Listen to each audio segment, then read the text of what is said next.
सामने रखते हैं। पहला प्रश्न है, national development council was constituted on, यानी कि राष्ट्रीय विकास परिषद का जो गठन है वो कब हुआ था। देखिए, जब हमारे यहाँ पंचवर्षीय योजनाएं चलती थी, पंचवर्षीय योजनाओं को अंतिम रूप से अप्रूव करना, अंतिम रूप से अनुमोदित करना एनडीसी का काम था, यानी कि राष्ट्रीय विकास परिषद का काम था। और राष्ट्रीय विकास परिषद की स्थापना आपकी 6 अगस्त 1952 को हुई है। तो हमारा आंसर क्या हो जाएगा, 6 अगस्त 1952। अब यहां पर अगर कभी आपसे पूछा जाएगा 15 मार्च 1950 एक डेट है। अब 15 मार्च 1950 को प्लानिंग कमीशन बनता है, यानी कि योजना आयोग, जो आकर के बाद में योजना आयोग मोदी सरकार में समाप्त हो जाता है और बन जाता है उसकी जगह पर नीति आयोग। तो याद रखना, अगर कभी योजना आयोग पूछा जाए 15 मार्च 1950, अगर कभी राष्ट्रीय विकास परिषद पूछा जाए तो 6 अगस्त 1952 राष्ट्रीय विकास परिषद आपको लगाना है। अगर पंचवर्षीय योजनाएं पूछी जाए तो 1951 में पंचवर्षीय योजनाएं आपकी शुरू हुई, याद रखना है। 1952 में ही कम्युनिटी डेवलपमेंट प्रोग्राम यानी कि सामुदायिक विकास कार्यक्रम भी शुरू हुआ था। चलिए आगे बढ़ते हैं। क्वेश्चन नंबर नेक्स्ट है, India has taken the concept of the judicial review from which countries constitution. भारतीय संविधान में न्यायिक पुनर्विलोकन का प्रावधान किस देश के संविधान से लिया गया। जुडिशियल रिव्यू का प्रावधान लिया गया है अमेरिका के संविधान से। कहां से लिया गया भाई, अमेरिका के संविधान से। अब अमेरिका के संविधान से लिया गया, अमेरिका के संविधान से प्रेसिडेंट की पद ली गई, अमेरिका के संविधान से वाइस प्रेसिडेंट का पद लिया गया, अमेरिका के संविधान से प्रेसिडेंट के ऊपर इंपीचमेंट का प्रावधान लिया गया, अमेरिका के संविधान से अगर पूछा जाएगा फंडामेंटल राइट भी लिया गया। तो अमेरिकन कॉन्स्टिट्यूशन से बहुत सारी चीजें ली गई है, ठीक है। आयरलैंड के संविधान से डीपीएसपी यानी कि directive principles of state policy लिए गए, याद रखना है आप लोग सभी लोगों को। आगे बढ़ते हैं। क्वेश्चन नंबर नेक्स्ट है, वेयर इज द सेंट्रल लीची इंस्टीट्यूशन लोकेटेड। केंद्रीय लीची अनुसंधान संस्थान कहां है। देखो भाई, केंद्रीय लीची अनुसंधान संस्थान की बात करोगे तो मुजफ्फरपुर में है। मुजफ्फरपुर कहां, बिहार में। और यहां पर शाही लीची आप समझ सकते हो, ये आपके राष्ट्रपति भवन तक आती है। मुजफ्फरनगर हम लोग जानते हैं बहुत हमेशा चर्चा का विषय बना रहा। मुजफ्फरनगर में दंगे भी हुए थे, हम सभी लोग जानते हैं। उसके बाद में बहुत सारी वहां पर फोर्स भी लगाई गई थी। उत्तर प्रदेश का मुजफ्फरनगर जिला है और इसी में एक तहसील है जिसका नाम है खतौली, जहां पर एशिया की सबसे बड़ी शुगर मिल, सबसे बड़ी चीनी मिल खतौली में है। लखनऊ की बात करें, उत्तर प्रदेश की राजधानी है। चौधरी चरण सिंह हवाई अड्डा उत्तर प्रदेश के लखनऊ के हवाई अड्डे का नाम है।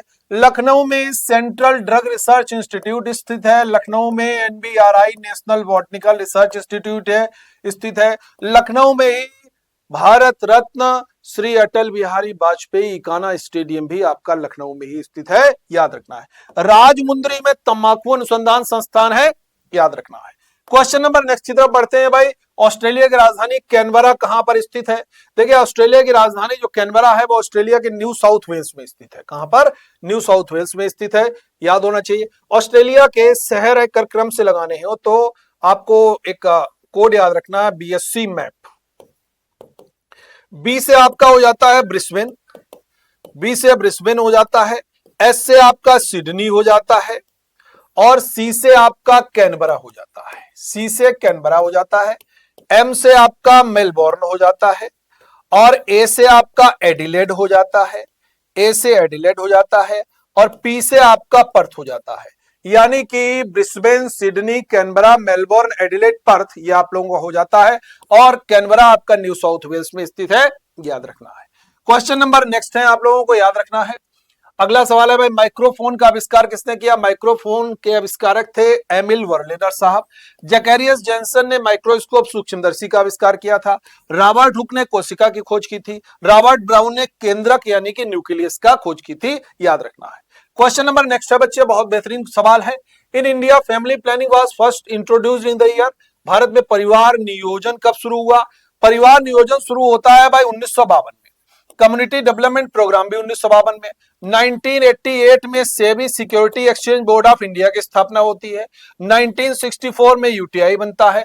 1930 में अगर कभी आपसे पूछा जाएगा 12 मार्च 1930 को, तो ये आपका दांडी मार्च की डेट है, याद रखना है। क्वेश्चन नंबर नेक्स्ट है बच्चे, लहनाबाज, लहना थे, लहना कौन थे अगर कभी पूछा जाएगा तो सबसे पहले सिख गुरु थे गुरु नानक देव जी, उनके शिष्य थे गुरु अंगद साहब। गुरु अंगद साहब को ही लहना के नाम से हम लोग जानते हैं, याद रखना है। अगर कभी पूछा जाएगा आपसे गुरुमुखी लिपि किसने दी, गुरुमुखी लिपि तो गुरु अंगद जी ने दी, याद रखना है। अगर कभी आपसे पूछा जाएगा भैया ये अमृतसर शहर तो आप कहेंगे यार गुरु रामदास जी ने बसाया। अगर कभी आपसे पूछा जाएगा आदि ग्रंथ का संकलन किसने किया, तब आप कहेंगे गुरु अर्जुन देव ने किया।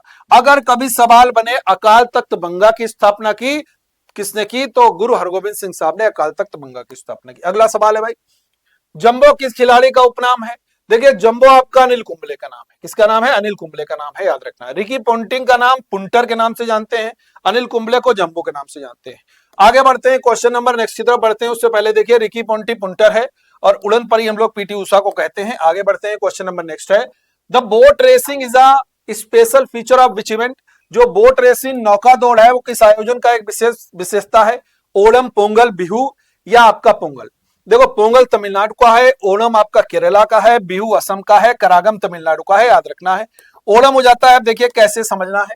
ये जो ओणम है एक वार्षिक हिंदू पवित्र त्योहार है जिसकी उत्पत्ति भारत में केरल राज्य से हुई है, यहीं पर बोट रेसिंग की जाती है, याद रखना है। ओणम का उत्सव हर साल सितंबर महीने में राजा महाबली के स्वागत में आयोजित किया जाता है, जो 10 दिनों तक लगभग चलता है, याद रखना है। आगे बढ़ते हैं, आरण्यकों की संख्या कितनी है?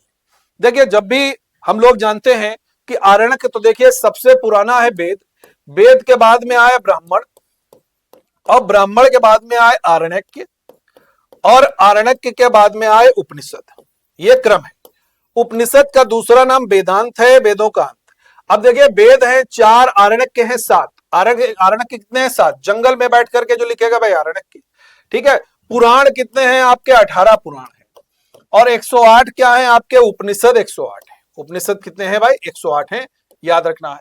अगला सवाल है आपका, सुभाष चंद्र बोस के अध्यक्ष कब बने भाई कांग्रेस के? सुभाष चंद्र बोस, सुभाष चंद्र बोस भारतीय राष्ट्रीय कांग्रेस में 2 बार अध्यक्ष रहे हैं। एक 1938 में हरिपुरा में अधिवेशन हुआ तब अध्यक्ष रहे, दूसरा 1939 में त्रिपुरी में अधिवेशन हुआ तब अध्यक्ष रहे, यानी कि हरिपुरा और त्रिपुरी दोनों में रहे। तो आंसर हो जाएगा इनमें से आपका 1 और 2 दोनों। अगला सवाल है, तराइन की कितनी लड़ाइयां अब तक लड़ी जा चुकी हैं? 5, 3, 4 या इनमें से कोई नहीं? देखिए तराइन के युद्ध की जब भी हम बात करते हैं, तराइन का युद्ध 1191 में पहला, 1192 में दूसरा, 1215 में तीसरा। तो ये 3 आप बता सकते हो, 2 अगर बताते हो तो गड़बड़ हो जाएगा। तो आंसर हो जाएगा आपका 3, 1191, 1192 और 1215, ये तराइन का युद्ध हो जाते हैं 3। आगे बढ़ते हैं, अगला सवाल है भाई आप लोगों का, फटाफट से आंसर करेंगे। निम्नलिखित में से कौन सा आपका सही नहीं है? वुड डिस्पैच कमीशन के सामने लिखा हुआ 1854, हंटर के सामने 1882, इंचकेप्स के सामने 1917, और चौथा दिया गया है ऑल आर करेक्ट। फटाफट से आंसर करेंगे कौन सा सही नहीं है। देखो बच्चे बहुत ध्यान से समझिए, ये जो वुड डिस्पैच है एकदम से 1854 सही है, हंटर 1882 सही है, इंचकेप जो है ये आपका गलत है। इंचकेप होना चाहिए 1923 में, 1917 में आपका सेंडलर है, 1917 में आपका सेंडलर कमीशन है। आगे बढ़ते हैं, क्वेश्चन नंबर नेक्स्ट है, किस वंश के शासन काल में तैमूर ने भारत पर आक्रमण किया? तैमूर ने 1398 में भारत पर आक्रमण किया, और तुगलक वंश का शासक था नसीरुद्दीन महमूद शाह तुगलक उसके समय में। तो आंसर हो जाएगा तुगलक। तुगलक वंश ने सबसे अधिक समय तक दिल्ली सल्तनत पर शासन किया है, खिलजी ने सबसे कम 30 वर्ष तक शासन किया है, गुलाम पहला वंश है, सैयद हम लोग अगर बात करें तो इसके संस्थापक खिजर खान हो जाते हैं, याद रखना है, ठीक है भाई। जिनकी एक उपाधि थी सैयद वंश के संस्थापक खिजर खान की, रैयत आला, ये भी आपको याद रखना है। आगे बढ़ते हैं क्वेश्चन नंबर नेक्स्ट की तरफ। उससे पहले समझ लीजिए 1398 में तैमूर ने उत्तर भारत पर आक्रमण किया, और उस समय दिल्ली सल्तनत पर तुगलक वंश के शासक नसीरुद्दीन महमूद शाह तुगलक का शासन था, याद रखना है। अगला सवाल देख सकते हो आप लोग, which of the following statement is correct? कौन सा सही है भाई? पानीपत के तीसरे युद्ध में नादिर शाह ने मराठों को हराया, फिर पानीपत के दूसरे युद्ध में अकबर ने हेमू को हराया, फिर पानीपत के प्रथम युद्ध में बाबर ने इब्राहिम लोदी को हराया। अब देखो बड़ा बेहतरीन सा सवाल है, थोड़ा सा नजर फेर है, नजर हटी नहीं, क्वेश्चन गलत हुआ नहीं, कैसे समझना है देखो। पानीपत की तीसरी लड़ाई हुई है 1761 में, जिसमें अहमद शाह अब्दाली और मराठों के बीच में हुई है, नादिर शाह नहीं था। नादिर शाह तो ईरान का नेपोलियन है, ये तो मोहम्मद शाह रंगीला के समय में 1739 में आक्रमण करता है। अब बात हो रही है 1761 की, तो ये तो रॉन्ग है। दूसरा, पानीपत के दूसरे युद्ध में अकबर ने हेमू को हराया, सही है। फिर अब पानीपत के प्रथम युद्ध में बाबर ने इब्राहिम लोदी को हराया, सही है। तो बी और सी आपका सही है, ये आपका आंसर हो गया, ठीक है बच्चे, क्लियर है। आगे बढ़ते हैं अगला सवाल की तरफ। उससे पहले यहां पर देख सकते हैं हमने सारी की सारी डिटेल दी है, पानीपत का पहला युद्ध भी दिया हुआ है, ये दूसरी लड़ाई भी दी हुई है, तीसरी लड़ाई भी दी हुई है, आप लोग यहां से सारा का सारा कंटेंट देख सकते हैं। आगे बढ़ते हैं। The Mongols under the Genghis Khan invaded India during the time of, यानी कि चंगेज खान के अधीन मंगोलों ने भारत पर आक्रमण कब किया? तो यह इल्तुतमिश के समय में किया। इल्तुतमिश को दिल्ली सल्तनत का वास्तविक संस्थापक कहते हैं। इल्तुतमिश का अर्थ होता है साम्राज्य का स्वामी। इल्तुतमिश ने चांदी का टंका चलाया, तांबे का जीतल चलाया। इल्तुतमिश ने अपने 40 वफादार गुलामों की एक टुकड़ी बनाई जिसको चालीसा या तुर्कान चहलगानी के नाम से भी जानते हैं। फिरोज तुगलक को दिल्ली सल्तनत का आदर्श सुल्तान कहते हैं, याद रखना है। अलाउद्दीन खिलजी का वास्तविक नाम अली गुरसास था, याद रखना है। ठीक है भाई, यहां पर देख सकते हो चंगेज खान के अधीन मंगोलों ने इल्तुतमिश के शासनकाल के दौरान भारत पर आक्रमण किया। अगला सवाल है आपका, पानीपत की तीसरी लड़ाई अहमद शाह अब्दाली और किसके बीच में लड़ी गई? पानीपत की तीसरी लड़ाई अहमद शाह अब्दाली और मराठों के बीच में 1761 में हुई थी। अभी हमने आपसे चर्चा की थी। आगे बढ़ते हुए क्वेश्चन नंबर नेक्स्ट है, मैच ऑफ द फॉलोइंग, निम्नलिखित का मिलान करना है। पानीपत का तीसरा युद्ध, पानीपत का दूसरा युद्ध, अकबर की मृत्यु, औरंगजेब की मृत्यु, आपको मैच करने हैं, क्या करेक्ट होगा? फटाफट से आंसर करिए भाई, बहुत बेहतरीन क्वेश्चन है। देखो एक एक प्रश्न आपका बहुत लाजवाब है, फटाफट से आंसर करिएगा सारे के सारे लोग।